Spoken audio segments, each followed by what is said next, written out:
Bonjour à tous et à toutes et bienvenue dans l'émission radio Paris est gagnant, votre émission de sport et du Paris sportif. Au programme de l'émission du jour, donc nous allons avoir un sujet sur les paris sportifs et les réseaux sociaux. Je sais que ça intéresse aujourd'hui beaucoup de personnes et ça se développe aujourd'hui en France pas mal. Et je reçois un invité aujourd'hui très connu sur les réseaux sociaux, sur les pages Facebook, qui se nomme Joey Benman. Donc on va discuter de tout ça avec lui. Je peux dire ça, oui, c'est un expert sur le sujet aujourd'hui au niveau de Facebook. Donc je suis très content de l'accueillir aujourd'hui. Et ensuite, nous ferons l'instant technique que vous avez découvert la semaine dernière avec le coaching avec Nathan. Voilà, on fera ça et on reviendra sur le Toulouse-Marseille qu'il avait analysé la semaine dernière. Voilà, on viendra une minute dessus avant d'enchaîner sur un second match. Voilà, donc sans plus attendre, passons au thème du jour.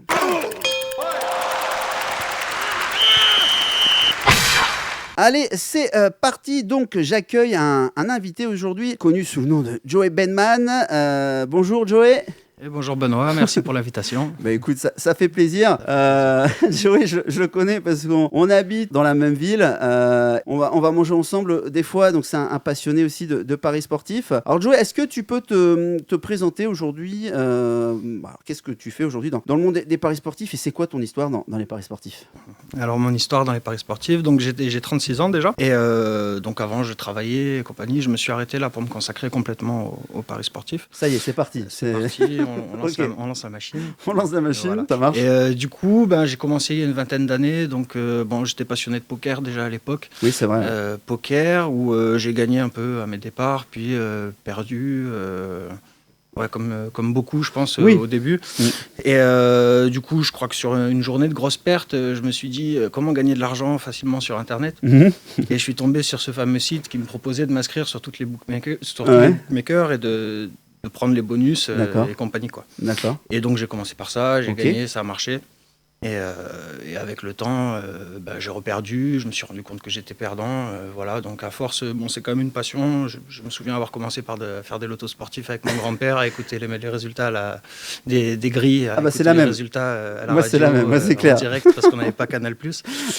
Et je payais pas les grilles, mais par contre, je prenais les gains quand il y en avait. Ça, c'était intéressant comme deal, en fait, tu vois. Voilà, donc j'étais quand même passionné par ce truc-là, quoi, de gagner un peu d'argent avec les paris, avec le sport. Ça marche.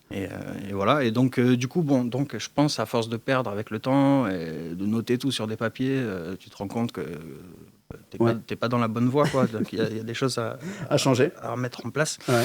Et j'ai évolué donc sur des styles de betting différents. Donc j'ai testé pas mal de choses. J'ai une époque où j'ai gagné pas mal en faisant des petites montantes. Je faisais des montantes x20 en live, par exemple, en partant des sommes comme 100 € et en arrivant à 2000 €. Donc ça rentrait assez souvent. Et je suis arrivé sur Facebook. Justement, je suis arrivé sur Facebook avec ce genre de montante, donc qui a bien marché au départ. Au départ, voilà. Parce qu'on sait, vous savez ce qu'on pense des montantes et des martingales. C'est ça. On peut s'amuser en fun, voilà, parce que je sais que des fois, mais sur du long terme, on conseille pas forcément. Voilà. Il y a mieux, comme on dit. Tout à fait.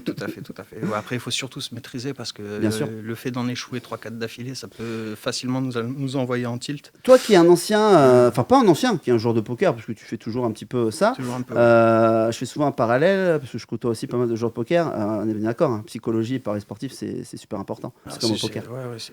Pour moi, c'est un sport. Voilà. Pour moi, c'est un sport. Okay, on est d'accord. Il faut le mental, il faut une bonne hygiène de vie et tout ça. Une bonne hygiène de vie. Non, mais c'est important de le dire parce que je pense qu'aujourd'hui, pour certains qui vont nous écouter, qui sont peut-être débutants. C'est reconnu pour le poker, c'est pas considéré comme un sport. Il y a des clubs, il y a tout ce qu'il faut. Et dans les paris sportifs, c'est pas trop développé, quoi. Écoute, on va essayer de s'y attacher tous les deux. On va essayer de faire des choses bien. On a pas mal de projets. On en parlera un petit peu tout à l'heure en fin d'émission. Voilà, donc tu avais autre chose à rajouter pour ta présentation? Non, si ce n'est que donc, du coup, avec l'évolution de cette histoire de Facebook, j'ai rencontré beaucoup de personnes. J'ai fait un groupe privé avec des amis passionnés, spécialistes ou seulement amateurs. Et donc, j'ai développé ces relations, j'ai rencontré de nouvelles personnes. Et les gens qui m'entourent maintenant sont des gens que je connais... avec qui on se suit. Et voilà, quoi. Et donc, ça m'a permis de faire évoluer mon betting et ça les a fait avancer également. Parce que je pense qu'on ne peut pas avoir de science infuse à ce niveau-là. Il y a beaucoup de méthodes. Et le tout, c'est de trouver surtout la méthode qui va bien avec son comportement, sa façon de jouer, son mental. pour arriver à être gagnant sur long terme. C'est important, comme tu dis. Moi, j'estime que les réseaux, les contacts dans ce domaine que sont les paris sportifs. Je fais un parallèle, hein, des fois, avec la finance, des trucs comme ça, la bourse, mais c'est important d'avoir un bon réseau pour savoir où aller, quoi acheter en bourse. Paris sportif, c'est suivre qui, avoir quoi comme book, quoi faire comme gestion. Voilà, donc, c'est très important d'avoir un contact et des réseaux. Donc, Facebook peut aider à faire ça. Facebook, les sites internet, ton site m'a vachement appris aussi sur le fait de prendre de plus jolies cotes. Oui, c'est ça. De plus jolies cotes et jouer plus sur du 50-50 avec de bonnes values. Sur le long terme, c'est intéressant. Et maintenant, je joue surtout comme ça. Tout à fait. Voilà. Mais il y a plein de choses. Après, il y a plein de choses aussi à éviter pour pas faire banqueroute. Voilà. Mais on en reparlera. Aujourd'hui, on va se fixer sur les réseaux sociaux. Donc voilà, Facebook, il y en a de plus en plus. Je pense que tu l'as remarqué aussi. De plus en plus de choses qui développent sur Facebook parce que le pari sportif, c'est un peu à la mode, un peu comme le poker à sa grande époque, parce que ça descend un petit peu, malgré que ça se stabilise. Le poker a toujours pas mal de joueurs. Donc, toi, qu'est-ce que tu penses aujourd'hui du développement des réseaux sociaux dans les paris sportifs? Alors, déjà, c'est énorme. C'est une grosse différence. Il y a quelques années, moi, ça fait que 4-5 ans que je regarde ce qui se passe, mais déjà avant, il n'y avait pas grand-chose. Et maintenant, il y a beaucoup. Il y a des pages qui se créent tous les jours. Ouais. Voilà, donc, ça s'est développé depuis 5 ans. Ça s'est développé. Il y a beaucoup de gens pas sérieux, quoi. Il y a 90% des personnes. Alors, on en a parlé avant l'émission. On citera pas les gens pas sérieux. Non, tout à fait. Parce qu'on n'est pas là non plus. Parce que parler de gens pas sérieux, ça leur ferait quand même de la pub. Donc, on va pas le faire. Et puis, c'est pas notre genre forcément de critiquer comme ça ouvertement certaines pages, alors qu'il y aurait de quoi dire. Bref, puis certains auditeurs, je pense qu'ils voient de qui on parle.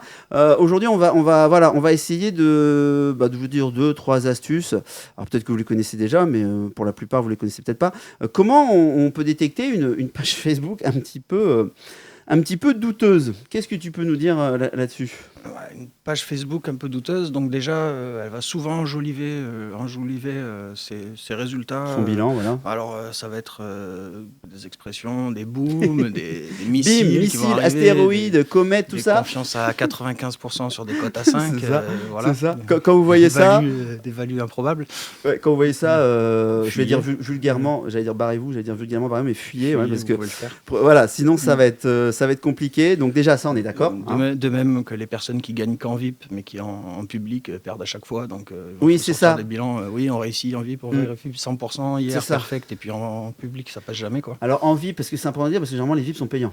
Tout à fait. Non, voilà. Et puis les VIP sont payants. En plus, il n'y a aucun moyen de vérifier ces choses-là.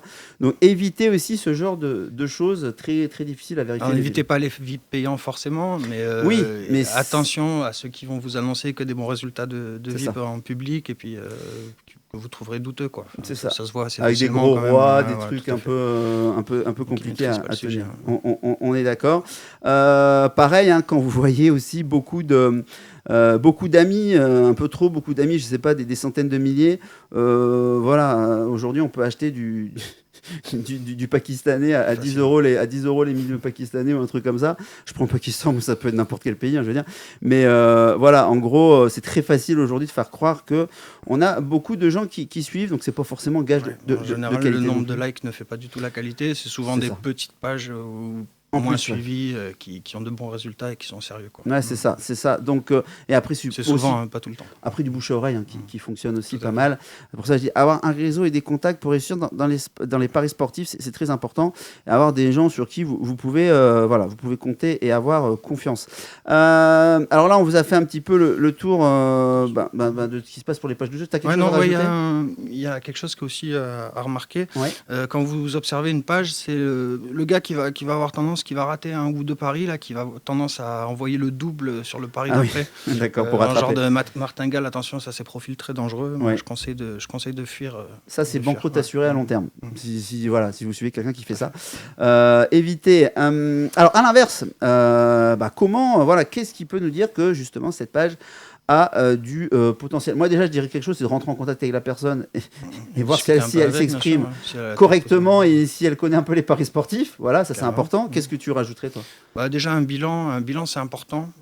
C'est pas obligatoire parce qu'on va dire qu'il y a peut-être des personnes qui sont gagnantes, qui se régalent vraiment et qui veulent partager leur pari. C'est ça. Donc simplement, et qui vont peut-être pas avoir la rigueur de tenir un bilan, mais bon, enfin, ces gens-là, vous observerez, à mon avis, vous observerez sur le long terme, quitte à tenir un bilan vous-même de ce qu'il fait. Si vous voyez qu'il a la tête sur les épaules, qu'il relance pas ses bêtes, qu'il est assez stable dans ses analyses, c'est pas forcément de l'analyse flash résultat, comme on dit. Sur les 5 derniers matchs, ils ont gagné, ils ont perdu, ils vont gagner ou ils vont perdre. Vous verrez tout ça. Sinon, sur quelqu'un qui va vous proposer un VIP, essayez d'avoir un bilan vérifiable. Un bilan vérifiable. Alors pour vérifier, le plus pratique, c'est qu'il ait un Blogabet à côté, parce que Blogabet, on sait qu'on ne peut pas trafiquer. Tout le monde ne connaît pas après Blogabet, c'est ça la chose, mais voilà, c'est vrai que c'est mieux, ou alors comme tu dis, ou alors un bilan genre Bet Bankroll. Et puis après, souvent, c'est des réseaux quand même assez petits, où on se connaît entre nous, donc discutez avec vos copains aussi. On peut avoir l'info assez avec certains. Moi, je conseille souvent, on me demande souvent des conseils sur des pages. Et voilà, quoi, du bouche à oreille. Après, prendre son temps déjà, observer une page, ça c'est important. Ah bah là, moi je dis souvent prendre son temps, n'est pas perdre du temps. Ça, c'est une expression que je dis assez souvent. Donc voilà, moi je rajouterais aussi, je t'en avais parlé, d'ailleurs tout à l'heure tu rigoles un peu, c'est la technique du restaurant, mais inversée. Je vais vous faire prendre une image. Vous êtes dans une rue, il y a 2 restaurants, un qui est plein, un qui est vide. Vous allez où ? Voilà. Vous allez dans celui qui est plein, forcément, parce que vous allez dire, ça a l'air meilleur. Voilà. Sur Facebook, ça peut être l'inverse. Donc faites attention. C'est pas parce qu'on vous a expliqué que vous allez voir une page avec énormément censé avoir énormément de gens là-dessus, qu'il faut foncer. Aujourd'hui, un des plus gros escrocs sur Internet, il y a, je sais pas, des centaines de milliers de gens comme ça qui le suivent, alors que c'est bien trafiqué et tout ça. Donc faites attention à ça. Et avec Joël, on vient de vous le répéter. Alors les réseaux, les contacts. Il y a des gens qui ont déjà testé, donc ça vous évitera de le faire et de tomber dans le panneau. En gros, avoir une feuille et puis marquer qu'est-ce qui est vrai, qu'est-ce qui est faux, ou alors suivre un bilan, faire son propre bilan en suivant une page, et vous allez voir s'il y a des paris qui disparaissent ou pas. Vous allez le voir assez rapidement. Et déjà, s'il n'y a aucun pari qui disparaît, vous pourrez vous dire qu'il peut être assez compétent. Et le problème, c'est toujours pareil, c'est qu'il faudrait suivre plusieurs centaines de paris de quelqu'un pour un petit peu s'en rendre compte. C'est ça un petit peu là. Quelques centaines, ça serait mieux. Voilà, c'est un petit peu ça la difficulté de la chose. Donc après, est-ce que tu aurais quelque chose à rajouter sur comment détecter une bonne page, ou là on a fait un petit peu le non, tour. j'avais sur les mauvaises par contre, parce qu'on a parlé des pages, mais on a aussi les profils. Donc vu qu'on a tous quelques amis en commun, on va être souvent amené à être ajouté par quelqu'un qu'on ne connaît pas, souvent un faux profil. Et qui viendra vous contacter en message privé, donc pour vous proposer une combine, un VIP ou autre, ou alors vous ajouter directement dans son groupe, qui sera précédé, qui sera suivi d'un groupe premium. Donc voilà, en général, quand on vous démarche, quand on vous ajoute, que vous ne savez pas d'où la personne vient, c'est plutôt à fuir aussi également, quoi. Et quand quelqu'un vous dit j'ai un fixe, alors je vais expliquer ce que c'est, ça nous fait marrer, mais non. Alors oui, j'ai un fixe à tout proposer, voilà, c'est sûr et tout, j'ai des contacts dans l'équipe, ils vont lâcher le match. Ok, quand vous voyez ça, pareil, fuyez. Moi j'aurais tendance à dire ok, bah si t'es sûr de ça, tu fais un crédit à la banque pour 1 million, tu joues 1 million dessus et t'es riche. Le gars en aurait vraiment, on le verrait pas sur Facebook. Le mec l'enverrait vraiment, il ferait chuter la cote à coup de dizaines de milliers d'euros s'il était sûr de son truc. Donc quand vous voyez Fixed, FIXED, je le prononce peut-être mal, je suis pas non plus anglophone, mais voilà, si vous voyez ça, vous arrêtez la discussion direct. Fuyez. On est bien d'accord, fuyez. Partez en courant. Partez en courant.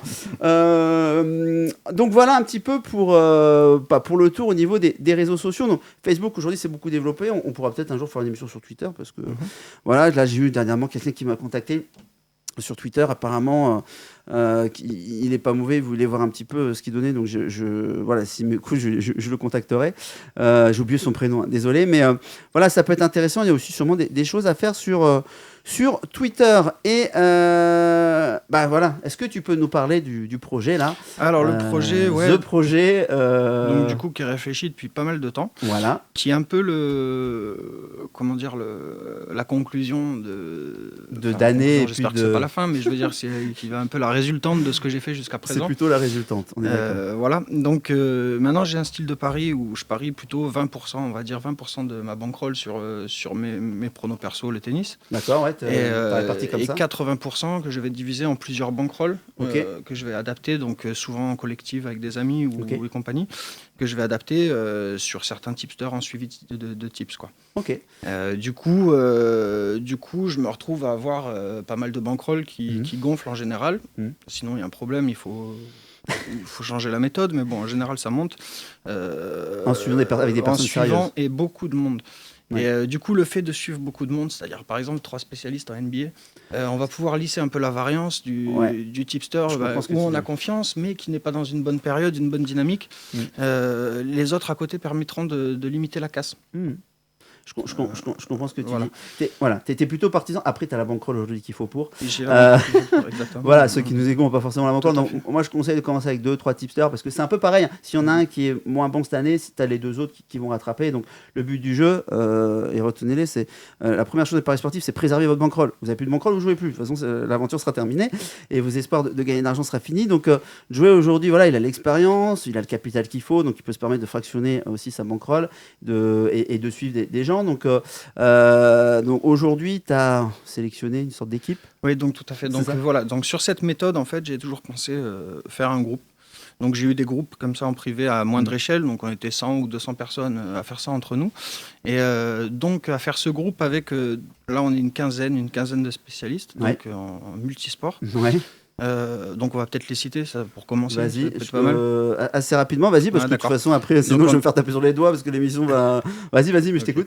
Donc on a les pros du prono baseball, donc en baseball, Gotts en NFL qui travaille avec eux également. Ouais. Christophe, un ami en Formule 1, donc qui est passionné. J'ai vu ça, passionné de Formule 1. Hugo de Disprono qui est sur la Serie A. Nicolas Dubos qui est sur plus les overfoot, alors souvent championnat anglais, espagnol et compagnie. On a NBA, on aura Jason et Seb Martin. Petit message à Jason aussi de soutien, parce que voilà, il y a des fois il y a des petits passages à vide. J'ai vu un peu ce qui se passait sur Facebook. Voilà, c'est quand quelqu'un a fait des années en positif et que là il a un petit bad run, ça arrive. Enfin voilà.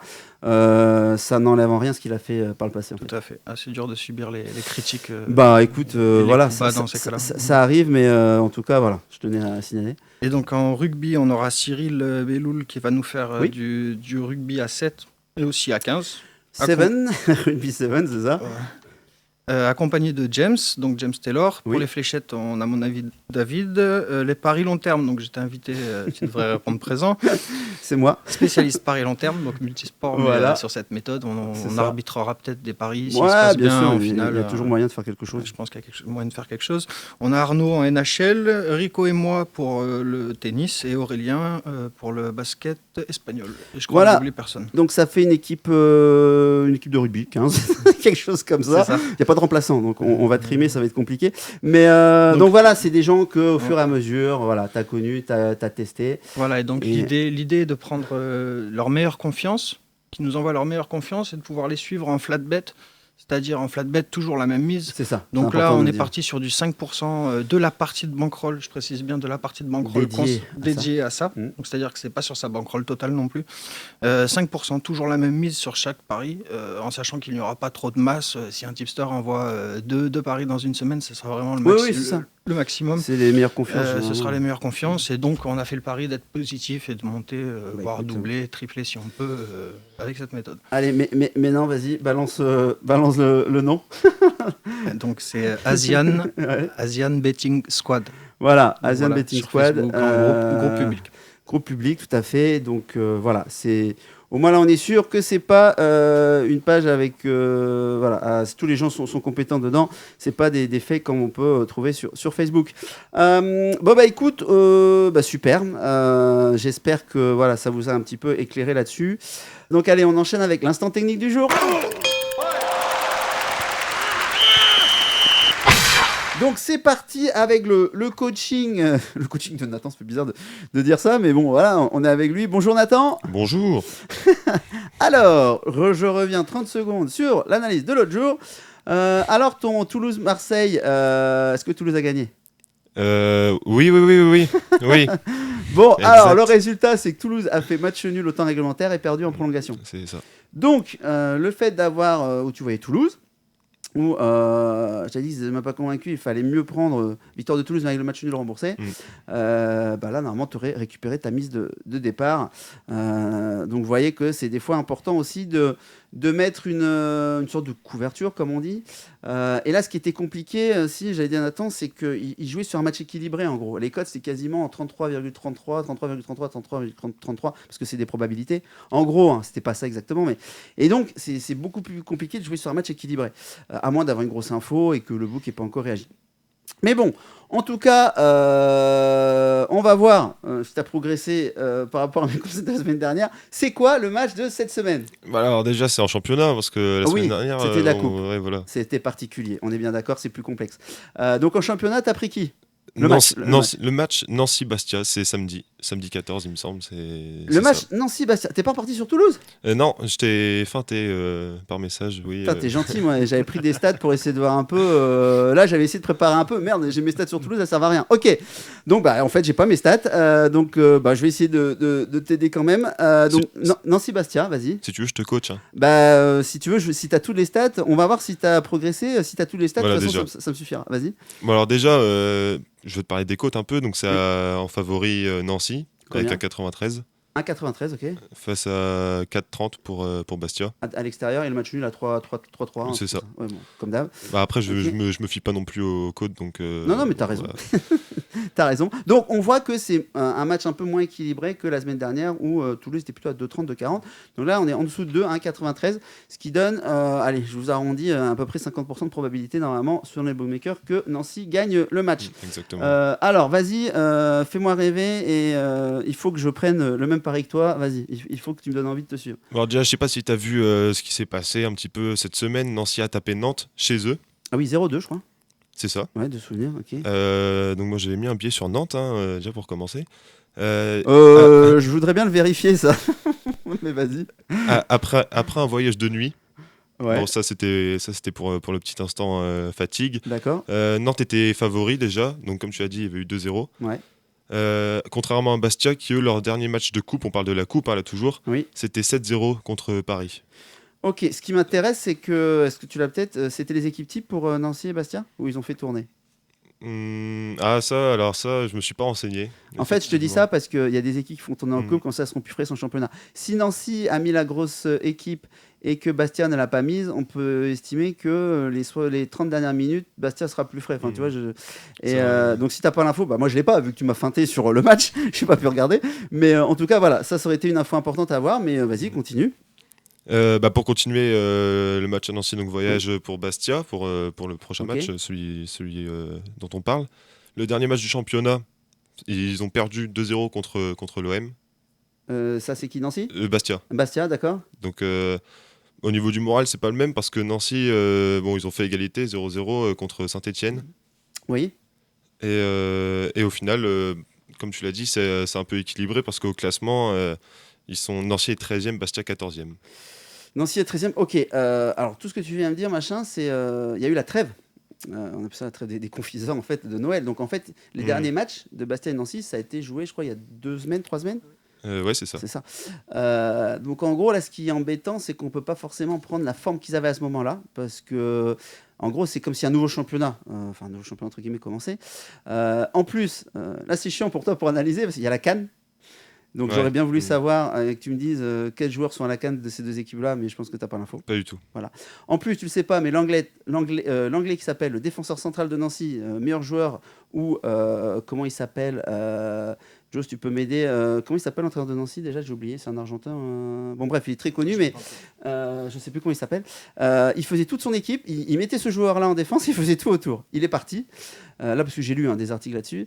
Et il est parti, donc c'est le meilleur joueur qui est parti à Séville, je crois, je ne sais plus. Et donc là, moi, c'est est-ce que je jette les statistiques de Nancy de la défense parce que ça n'aura plus rien à voir, ou est-ce que je les garde? Donc tu vois, je sais pas, qu'est-ce que t'en penses, Jean? Est-ce que Saint-Maximin joue à Bastia aussi? Voilà, il y a des trucs comme ça. Et à savoir aussi qu'une équipe, pour moi, qui vient de se prendre un 7-0 en coupe, là, donc déjà à voir, j'ai pas vu si c'était la A ou la B. Et en plus, je connais bien Bastia, je viens de là-bas. En tant que Corse, parce que Bastia, Joe est Corse. Bastia, c'est une équipe qui a du cœur. Voilà, c'est ça. Et attention aux réactions possibles. Et surtout, s'ils sont pris 7-0, je me demande est-ce qu'ils ont pas envoyé une équipe B? J'en sais rien. Je sais pas. Pas suivi non plus. Tu suis pas les clubs corses? Non, je suis le tennis déjà, c'est beaucoup. Oui, c'est vrai que t'es un spécialiste tennis et la saison vient de commencer, on est bien d'accord. On est bien d'accord. Donc, tu vois toutes les infos là. Si t'as pas déjà toutes ces infos là, pour prendre à Paris, c'est compliqué. Donc là, je suis obligé de partir du principe que ça va être les 2 meilleures équipes qu'ils ont. Je suis obligé parce que je sais pas. Pour la prochaine fois, mais le fait d'un coaching. Ça risque d'être ça. Non, mais c'est ça. Mais le fait d'un coaching, c'est de progresser aussi, d'améliorer l'analyse et tout. Normalement, d'ici quelques semaines, tu vas me balancer pas la compo d'équipe parce que c'est compliqué de la donner plus de 3-4 jours avant. Enfin voilà. Déjà au moins les absents, les pressants. Voilà. Et comme je te dis, le gars de Nancy qui est parti là, il avait 21-22 ans, c'est un grand espoir, un défenseur. Pour moi, ça va tout changer dans la défense de Nancy. Et d'ailleurs, il disait le coach que j'espère qu'à cause de ça, ils vont pas descendre. Même lui, il avait un peu peur. Ok, t'as pris 5 millions, mais tu prends 5 millions et tu descends en Ligue 2. Renseigner sur les sites de supporters, sites officiels, des choses comme ça, pour voir l'état d'esprit un peu. Comment le vivent les supporters. Ça donnera pas mal d'infos, je pense. Ça, tu peux faire. Donc là, on part du principe que c'est les 2 meilleures équipes aussi, mais on ne sait pas s'il y a des joueurs à la CAN et tout ça. Donc, vas-y, continue. Après, je sais pas. Après, c'est terminé. Il y en a plus que la semaine dernière. Mais je suis d'accord, il y a plus de choses qu'à la semaine dernière. Par contre, pour la semaine d'après, tu vas me rajouter encore des choses. Bien sûr, mais c'est le but, parce que si tu fais déjà une analyse parfaite, ça ne servira à rien d'avoir un coaching. On est bien d'accord, Joe. Le but du jeu, c'est de progresser. Donc là, alors, est-ce que tu vas me convaincre? Alors, qu'est-ce que tu prends comme pari déjà? Je prends Nancy. En sec. Tu prends Nancy à 1,93 en fait. Ouais, c'est ça. Ouais. Bon, moi je le prendrai pas. Tu ferais quoi, toi, Joe? Peut-être un over sur ce match? Ah oui, mais faudrait-il avoir les stats du nombre de buts à domicile encaissés, marqués pour Nancy et à l'extérieur, tu vois, parce que sinon je peux pas te répondre. Prendre en compte la météo. Et prendre en compte la météo. Nancy, je pense qu'à ce moment de la saison, c'est terrain gelé, ça caille, alors qu'à Bastia, il fait plutôt 15. Hein, c'est Nancy. Non, mais bonne remarque. Est-ce que Nancy, ils ont toujours leur terrain synthétique? Non, mais c'est très bonne remarque. Normalement, c'est peut-être la dernière année ils ont droit, parce que je pense que l'année prochaine, il faut au moins passer en hybride. Enfin, chez nous, ici à Brest, on passe en hybride, et c'est vrai que la pelouse est magnifique. Je sais pas aller voir cette année des matchs. Mais en tout cas, voilà, si c'est aussi une pelouse synthétique, d'habitude, Nancy avait un gros avantage à la maison, un peu comme Lorient d'ailleurs. Très dur d'ailleurs. Mais on sait que les Corses vont se battre, tu viens de le dire. Étant Corse, tu sais qu'ils vont avoir du cœur. Malgré que ce que les books disent, je pense que ça va être un match indécis quand même. C'est compliqué à prendre un pari. Moi, je trouve la cote haute de Bastia. Mais après, sans avoir mais toi, t'es Corse. Sans avoir les effectifs. Alors, le Bastia au nul doit être sympa. Est-ce que tu parles avec ton cœur? J'en sais rien. Mais là, honnêtement, sur ce match-là, tu prends Nancy. Ce qui m'embête, c'est que le draw no bet, un match nul remboursé sur Nancy, la cote, elle doit être quand même assez basse. Ça tourne autour du 1,40, un truc comme ça, je pense, si c'est du 1,93. J'irais plutôt là-dessus. Mais je me dis que Bastia peut très bien faire un coup aussi là-bas. Sachant que c'est un match entre 2 équipes du bas de tableau. Si j'avais un conseil, moi, je parierais pas sur ce match. Il n'y a rien qui me fait dire. Et au contraire, je te dis, vu que je t'ai dit, le défenseur de Nancy, moi j'ai des doutes, mais non, j'ai envie de voir au moins un match Nancy avec leur défenseur titulaire qui manque. Parce que j'avoue que voilà. Je crois que même on peut aller plus loin, c'est reprise de championnat. Oui, c'est ça. Trêve. Avec la CAN. Alors si tu paries sur un match, limite bien ta mise. À la limite, fais-toi un petit fun, quelques matchs histoire de vibrer, ça peut passer. J'aurais. Mais en confiance sur une équipe, c'est pas évident. Allez, je clôture l'émission pour aujourd'hui. Joey, merci pour tout. Merci à toi. Et voilà, donc sinon je vais dépasser. Je vous donne rendez-vous la semaine prochaine. J'ai pas encore le programme. On verra qu'on voyait. Cette semaine, c'était une bonne surprise. Je pense que c'était une bonne émission. Donc on va essayer de vous faire encore ça la semaine prochaine. Je vous dis au revoir à tous et puis à dans une semaine. Salut Joey. Allez, au revoir. Merci. Bye bye. Ciao. Sur Radio Évasion.